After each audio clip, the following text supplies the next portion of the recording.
Del x, ये P x है और साथ में यहाँ पर साई को अंदर ले आओ, minus iota H cat del और डेल एक्स, वी एक्स तो यहाँ से साई ही आएगा, ठीक है, प्लस आयोटा एच कैट ये है वी एक्स और ये डेल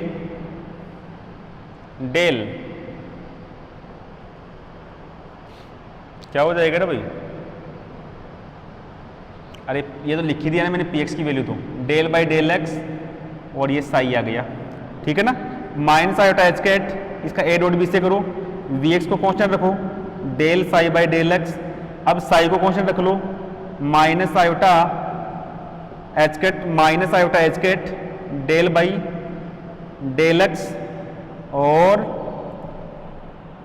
साई को कांस्टेंट तो वी एक्स हो गया और ये साई कांस्टेंट हो गया, plus iota H cut v x del psi और डेल एक्स, तो कुछ कैंसिल आउट, ये वाला कैंसिल आउट हो गया, तो ये क्या बन रहा है minus iota H cat del we x और डेल एक्स और ये साई बाहर है भाई, तो दोनों साइड को उड़ा दो, तो पी एक्स वी एक्स क्या आता है माइनस आयोटा एच के del we x upon del x आता है, तो ये लिख लेते हैं मैं माइनस आयोटा एच के del we x upon del x, ये मैं ऑलरेडी पहले क्वेश्चन में करवा चुका हूँ भाई, मैं भूल गया था, मैं तो दोबारा मेरा रिवीजन कर रहा हूँ, सीधे सा मतलब ये है चेक कर रहा हूँ कि क्या है exact value, since P X we X की वैल्यू क्या है minus iota H cat del over del x और यहाँ पर वी एक्स, ये कम्यूटेशन लॉ ऑलरेडी आ चुका, इसका यूज कर दो वहां पर, तो क्या हो जाएगा therefore D P X over D T is equal 1 upon iota H cut, 1 upon iota H cut, यहां पर क्या है माइनस, तो ये minus iota H cat del we X over del X, यहां पर एवरेज का साइन लगा हुआ है, तो यहां पर ये एवरेज लगा दिया, ये आयोटा एच कैट कैंसिल, तो प्रूफ हो भी चुका, D P X over D T minus del we X over del X आ चुका भाई। Similarly we write P Y and P Z, चलो लिख दूं, similarly D P Y over D T is equal minus del V Y upon del Y और D P Z over D T is equal minus del V Z over del Z. So total एक साथ combine form में D P over D T is equal minus del V, hence proof, Ehrenfest theorem हो चुकी है भाई, करो इसको, एरनफेस्ट theorem complete.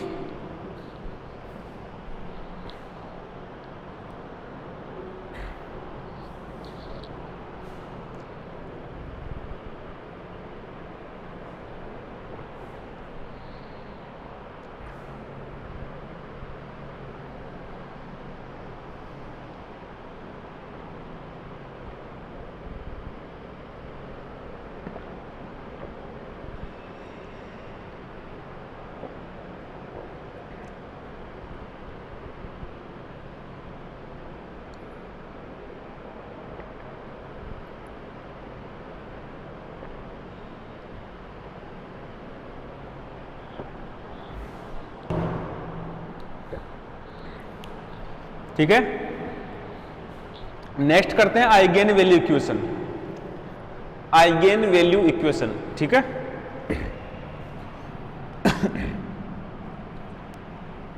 ये कंप्लीट तो नहीं होगा, ये तो बहुत बड़ा है, चलो जितना होता वो करते हैं।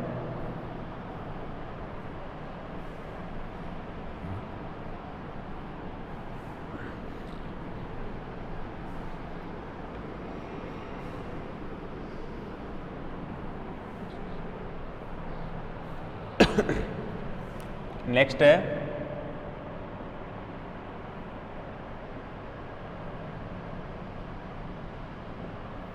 आइगेन मान समीकरण, या टॉपिक का नाम ऐसे लिखो,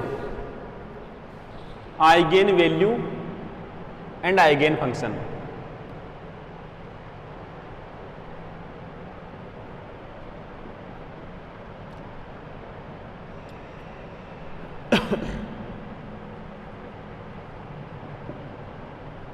आइगेन मान तथा आइगेन फलन, आइगेन मान तथा आइगेन फलन। ठीक है ना। तो देखो इसको करते हैं, क्या होती है इक्वेशन देखना।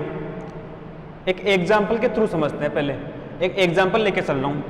मान लिया कोई फंक्शन है मेरे पास, जैसे e की पावर 3x कोई फंक्शन हो गया, इसका मैं कर दूं डिफरेंशियल।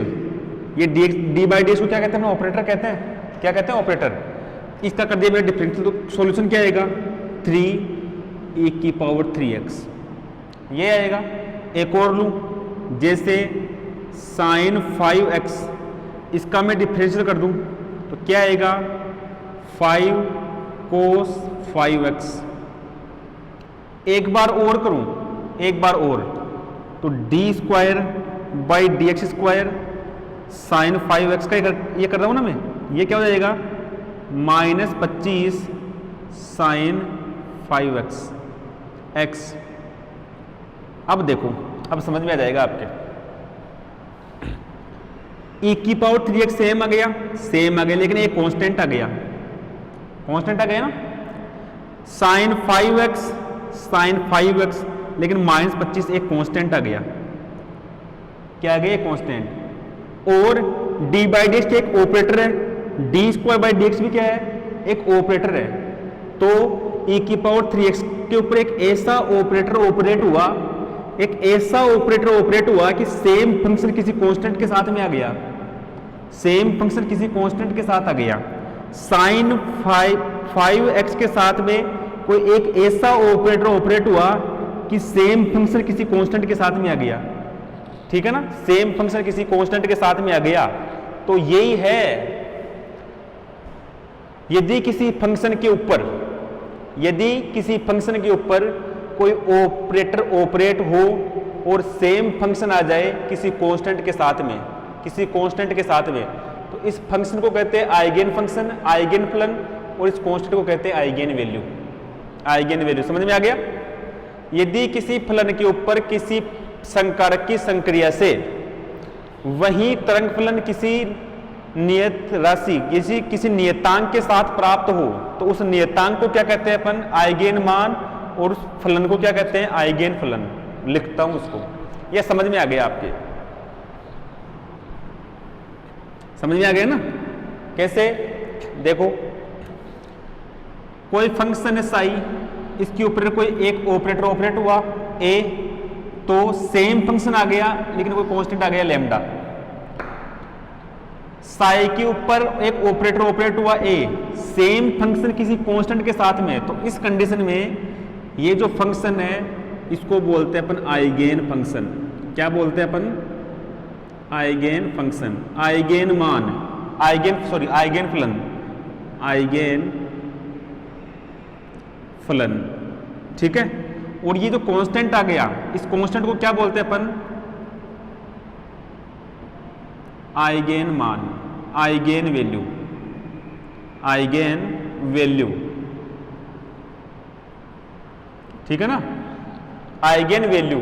और ये जो इक्वेशन है, ये इक्वेशन, इस इक्वेशन को बोलते हैं अपन eigen value equation, eigen value equation, eigen मान समीकरण, आइगेन मान समीकरण। ये कहानी है इसकी, दोबारा समझना। यदि किसी फंक्शन के ऊपर कोई एक ऑपरेटर ऑपरेट हो और वो ऑपरेटर इस प्रकार का हो कि फंक्शन वो है लेकिन साथ में कोई कांस्टेंट आ जाए, तो उसे क्या कहते हैं अपन, उस फंक्शन को आइगेन फंक्शन और उस कांस्टेंट को आइगेन वैल्यू, आइगेन मान कहते हैं। एक जो यूनिटी ऑपरेटर होता है, जो एक इकाई संकारक होता है, क्या होता है, एक इकाई संकारक। इकाई संकारक भी एक प्रकार का सॉरी मैं कुछ गलत बोल गए यहां पर। इकाई संकारक में भी क्या होता है, इकाई संकारक भी आइगेन फंक्शन और आइगेन वैल्यू देता है। एक यूनिट या यूनिटी ऑपरेटर होता है ना, वो भी क्या देता है, एक आइगेन फंक्शन और एक आइगेन वैल्यू देता है। सही है ना। वो आप पहले की कंडीशंस अच्छी तरह पढ़ो, पता हो जाएगा। तो ये इक्वेशन है, तो ये इक्वेशन अच्छी तरह देख लेना। A psi is equal lambda psi, मैं काफ़ी जगह यूज में लेने वाला हूँ इसको। A psi is equal lambda psi, ये आइगन वैल्यू, ये आइगन फंक्शन, ठीक है। अब इनको पढ़ने से पहले अपन ने क्वांटम मैकेनिक्स में श्रोडिंगर इक्वेशन के बाद से लेकर अब तक, श्रोडिंगर इक्वेशन के बाद से लेकर अब तक जो डिस्कस कर लिया, श्रोडिंगर इक्वेशन से लेकर अब तक जो डिस्कस कर लिया ना, उसको एक बार वापस शॉर्ट में देखते हैं। क्या देखते हैं? शॉर्ट में। और उसका जो ब्रीफ समरी है उसको क्या बोलते हैं अपन? Basic postulate of quantum mechanics. Basic postulates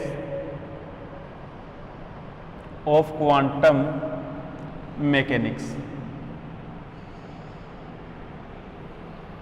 basic postulates of quantum mechanics short में बोलते हैं, और इसको हिंदी में बोलते हैं क्वांटम यांत्रिकी के मूलभूत अभिग्रहित।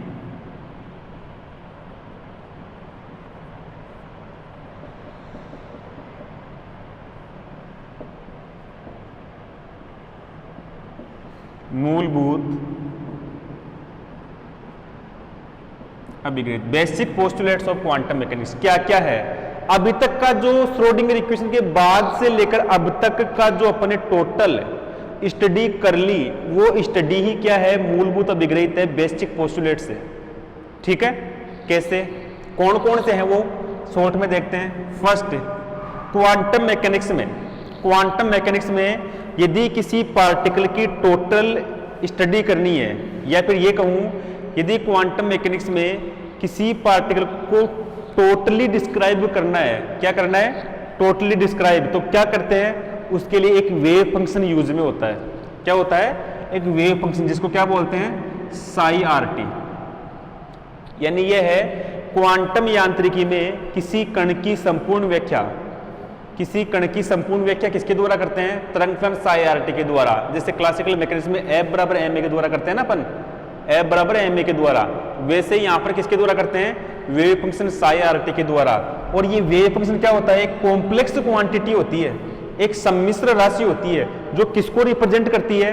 किसी टाइम t एवं पोजीशन r के ऊपर फंक्शन की प्रोबेबिलिटी को रिप्रेजेंट करती है, ठीक है।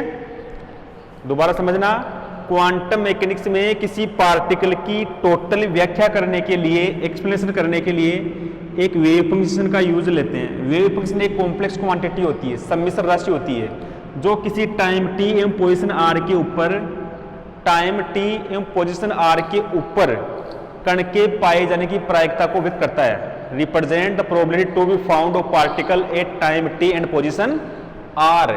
सेकंड, यदि किसी पार्टिकल के अलग अलग स्टेट में, यदि किसी कण के अलग अलग अवस्थाओं में उसके जो फंक्शन है वो डिफरेंट हो, जैसे फर्स्ट स्टेट में साई 1 है, सेकंड में साई 2, यहाँ पर इसकी प्रोबेबिलिटी C1 है, यहाँ पर इसकी प्रोबेबिलिटी क्या है? C2, ठीक है ना। यहाँ पर प्रोबेबिलिटी C1, यहाँ पर प्रोबेबिलिटी C2, यहाँ पर C1 C2 को कांस्टेंट मान लो, तो टोटल वेव फंक्शन को सुपरपोजिशन के फॉर्म में शो करते हैं। ऐसे और भी चल सकता है। यह कह सकते हैं यदि किसी कण के अलग अलग अवस्थाओं में तरंग फलन साई 1 साई 2 डॉट डॉट हो, तो इनके तरंग फलन का अध्यारोपण सिद्धांत, then from superposition principle of wave function, ठीक है ना। ये सेकंड है। अलग अलग स्टेट में अलग अलग है, तो टोटल कैसे लिखेंगे? इस फॉर्मेट में लिखेंगे। ये सेकंड हो गया। थर्ड और देखो,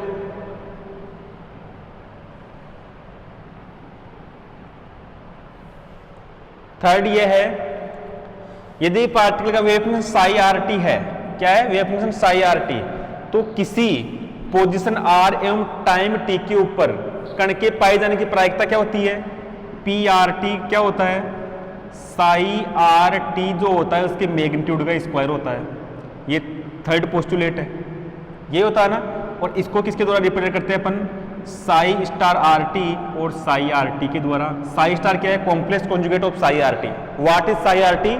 Sai star R T is complex conjugate of psi r t. This is probability to be found of particle at time t and position r. This is third property. तो ये हो गया थर्ड पोस्टुलेट्स कह सकते हैं इसको अपन। फोर्थ पोस्टुलेट क्या है वो देखो, fourth, in quantum mechanics an operator defined to each physical variables, quantum यांत्रिकी में गति के चर के संगत कुछ संकारक निर्धारित किए गए हैं। क्वांटम यांत्रिकी में गति के चर के संगत कुछ संकारक, कुछ ऑपरेटर डिफाइंड किए गए हैं। वो कौन कौन से हैं? मोमेंटम ऑपरेटर पी के equal minus iota H cat del है, एनर्जी ऑपरेटर ई के equal iota H cat del by del T. आ गया ना ये? तो ये कुछ क्या है? ऑपरेटर। क्या लिखेंगे?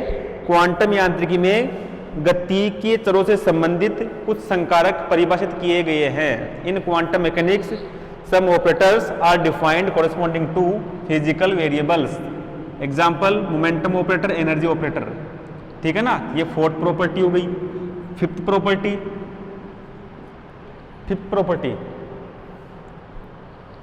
यदि किसी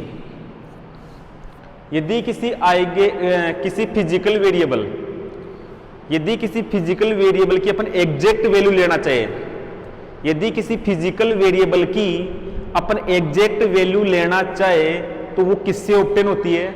आइगेन वैल्यू इक्वेशन से ऑब्टेन होती है। किससे ऑब्टेन होगी? आइगेन वैल्यू इक्वेशन से। यानी exact value of any physical variable is obtain from eigen value. Exact value of any physical variable is obtain from eigen value. या फिर ये कहे कि the eigen value in A system is represent the exact value of physical variable. ठीक है? कैसे?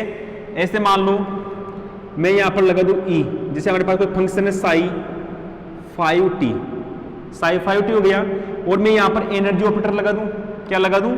Energy operator क्या होता है? Iota H cat del by del T. तो इसका सॉल्यूशन क्या आएगा? इसका सॉल्यूशन आएगा iota H cut 5 sign 5t। यह आएगा ना? तो इस एनर्जी की एग्जैक्ट वैल्यू क्या है? Iota H cut 5। Exact value क्या है? Iota H cut 5। तो जो आइगेन वैल्यू होती है ना, वो क्या करती है? निश्चित मान को व्यक्त करती है। किसके मान को? निश्चित मान को। ये एग्जैक्ट को और क्या बोलते हैं हिंदी में? यथार्थ। क्या बोलते हैं? यथार्थ। एग्जैक्ट वैल्यू उसकी आइगेन वैल्यू को शो करता है। ठीक है? ये हो गया। उसके बाद में ये है कि किसी भी फिजिकल डायनेमिकल वेरिएबल की जो एक्सपेक्टेशन वैल्यू है, किसी भी गति के चर का जो प्रत्याशा मान है, वो क्या होता है? A cap is equal minus infinity to plus infinity psi star R T, A cap psi R T DV minus infinity to plus infinity psi star R T, psi R T और DV. ये होता है। यदि wave function normalised होगा, परसामान्यकृत होगा, तो इसकी value 1 हो जाएगी और फिर ये बच जाएगा। ये हो गया। ठीक है? और सिक्स्थ पॉइंट देखो,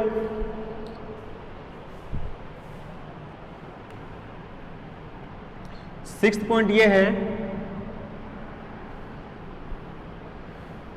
कि वेव फंक्शन से एसोसिएटेड जो श्रोडिंगर इक्वेशन होती है वो क्या होती है? वो ये होती है कि E psi R iota H cat del by del T psi R T is equal minus H cut square by 2m del square plus V R psi R T. ये पहले आ चुका भाई, ये होती है। ठीक है ना? उसके बाद श्रोडिंगर इक्वेशन को लिख देना। ये है कुछ बेसिक पोस्टुलेट्स। दोबारा एक बार इसको रिवाइज कर दूं, याद भी हो जाएगा आपको। पहला कौन सा है? क्वांटम मैकेनिक्स में किसी पार्टिकल की टोटली डिस्क्राइब करने के लिए एक वेव फंक्शन होता है। ठीक है ना? जो किसको रिप्रेजेंट करता है? टाइम टीएम पोजीशन आर के ऊपर प्रोबेबिलिटी को रिप्रेजेंट करता है। प्रोबेबिलिटी किसके द्वारा दी जाती है? P R T is equal Sai R T के मोड का स्क्वायर। यदि किसी पार्टिकल के अलग अलग स्टेट में अलग अलग वेव फंक्शन है, साई 1 साई 2 साई 3 है, तो रिजल्टेंट क्या होता है? Psi equal C1 Sai 1 plus C2 Sai 2 plus C3 Sai 3। इसको क्या बोलते हैं अपन? सुपरपोजिशन प्रिंसिपल, अध्यारोपण का सिद्धांत। और थर्ड प्रॉपर्टी ये मैंने बताई थी पहले। फोर्थ प्रॉपर्टी क्या है? फोर्थ प्रॉपर्टी देखो, कि क्वांटम मैकेनिक्स में ऑपरेटर डिफाइन होते हैं, जैसे मोमेंटम का हो गया, एनर्जी का हो गया। 6 वाला क्या है, 6th ये है एग्जैक्ट वैल्यू के लिए आइगन वैल्यू इक्वेशन यूज में ली जाती है, ठीक है। और 7th मैंने आपको बता ही दिया, ठीक है ना। इस प्रकार से कुछ उसके बेसिक पोस्टुलेट्स है, ये करो भाई। और उसके बाद करते हैं ये एक थ्योरम कर लेते हैं, चलो ये एक थ्योरम अपन डिस्कस कर लेते हैं। थ्योरम है, चलो लिख लो, ये एक थ्योरम डिस्कस, इसको प्रूव कर लेते हैं, ना some important theorems.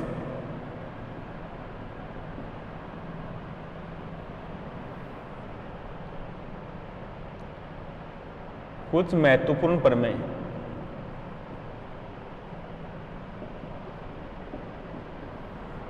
Theorem first,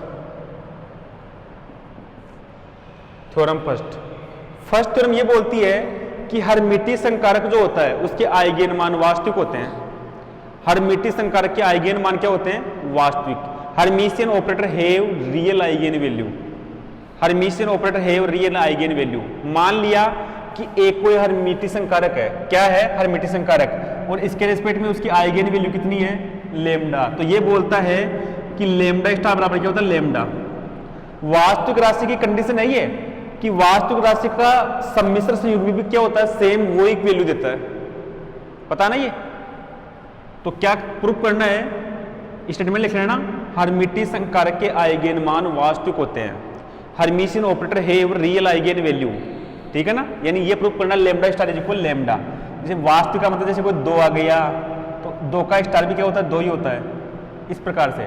जैसे -5 आ गया तो -5 का स्टार भी क्या होता है, -5 ही होता है। वास्तविक जिसमें आयोटा नहीं हो, जिसमें आयोटा नहीं होता ना, तो उसका कॉम्प्लेक्स कॉन्जुगेट सेम होता है, ठीक है ना। तो ये प्रूफ करना lambda star is equal lambda. तो देखो प्रूफ करते हैं इसको, प्रूफ देखो, प्रूफ इसमें यही है, मान लिया कि ए केप क्या है, एक हर्मिशियन ऑपरेटर है, साई कोई फंक्शन है और लेमडा कोई आइगेन वैल्यू भाई। तो आइगेन वैल्यू इक्वेशन में लिख दी। ए क्या है, कोई हर्मिशियन ऑपरेटर, क्या है, कोई हर्मिशियन ऑपरेटर, उसके रेस्पेक्ट में आइगेन वैल्यू क्या है, लेमडा। ए साई बराबर लेमडा साई। यदि मैं इसका कॉम्प्लेक्स कॉन्जुगेट लूं तो क्या हो जाएगा, ए केप का स्टार, साई का स्टार, लेमडा का स्टार और साई स्टार। ये इक्वेशन 2 कॉम्प्लेक्स कॉन्जुगेट भी मैंने ले लिया। अब जो हर्मिशियन ऑपरेटर थी उसकी कंडीशन याद करो, पहले वाली क्या थी वो कंडीशन ये थी कि ए केप स्टार साई स्टार और ये साई डीवी। मैं यहाँ पर दोनों फंक्शन सेम ले रहा हूँ, यहाँ पर क्या हो जाएगा, साई स्टार ए केप साई डीवी। कंडीशन थी ये, पहले पढ़ चुके ना अपन हर्मिशियन ऑपरेटर की कंडीशन। यहाँ पर यूज करो ए स्टार साई स्टार की value, lambda star psi star. तो ये लो भाई, लेमडा स्टार साई स्टार और ये साई और डीवी। यहाँ पर साई स्टार ए साई की वैल्यू, लेमडा साई डीवी, सही है। अब देखो आइगेन वैल्यू क्या होती है, कांस्टेंट। आइगेन वैल्यू क्या होती है, कांस्टेंट। और कांस्टेंट को अपन इंटीग्रेशन से बाहर ले सकते हैं। तो यहाँ पर बाहर किसको ले लें, लेमडा स्टार को बाहर ले लिया तो साई स्टार साई डीवी। यहाँ पर लेमडा कांस्टेंट है, बाहर ले लें इसको तो साई स्टार साई डीवी। ये दोनों साइड कैंसिल, तो lambda star is equal lambda, hence prove. इसका मतलब आइगेन वैल्यू क्या है, कांस्टेंट है भाई।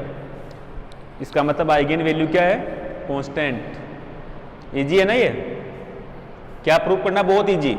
आइगेन वैल्यू इक्वेशन लिखनी है डायरेक्ट क्या लिखनी है, आइगेन वैल्यू इक्वेशन। ए साई बराबर लेमडा साई, तो इसका कॉम्प्लेक्स कॉन्जुगेट ले लिया, ए स्टार साई स्टार बराबर लेमडा स्टार साई स्टार। उसके बाद में हर्मिशियन ऑपरेटर का जो कंडीशन थी वो कंडीशन लगा दो यहाँ पर, यही था ना। वहाँ पर इस साई की जगह फाई था, लेकिन हम यहाँ पर क्या ले रहे हैं, फंक्शन को सेम स्टेट में मान रहे हैं, ठीक है ना। तो इसका फाइनल स्टेट भी क्या रहेगा, साई रहेगा। तो A star psi star psi, psi star A psi, ये कंडीशन थी। तो ए स्टार साई स्टार की वैल्यू यहाँ से पुट कर दो और ए साई की वैल्यू यहाँ से पुट कर दो, ये पुट कर दो। उसके बाद में लेमडा आइगेन वैल्यू कांस्टेंट होती है, कांस्टेंट को बाहर ले लो, साई स्टार साई बचेगा, ये डी वी एच है ही। यहाँ पर लेमडा कांस्टेंट है, कांस्टेंट को बाहर ले लो, साई स्टार साई, ये दोनों साइड कैंसिल, तो लेमडा स्टार बराबर लेमडा स्टार, ठीक है ना। तो इस प्रकार से ये क्या हो जाता है, प्रूफ। ओके, अब इसमें 2 थ्योरम और है। देखो इसमें दो तो थ्योरम बची हुई है, इस यूनिट की बात करूं तो मैं दो थ्योरम बची हुई है और कुछ एक इसके पहले वाले क्वेश्चन बचे हुए हैं नॉर्मलाइज्ड कंडीशन के ऊपर। तो इससे नेक्स्ट लेक्चर में ये यूनिट ओवर है भाई, पूरी हो जाएगी। उसके बाद में सेकंड यूनिट पढ़ेंगे। सेकंड और थर्ड यूनिट सेम है, दो टॉपिक एक या दो टॉपिक समझ लेना, पूरी यूनिट कवर हो जाएगी, ठीक है ना। अब ज़्यादा टाइम नहीं लगेगा इस बुक में, ठीक है भाई। करते हैं नेक्स्ट, मिलते हैं चलो नेक्स्ट लेक्चर में।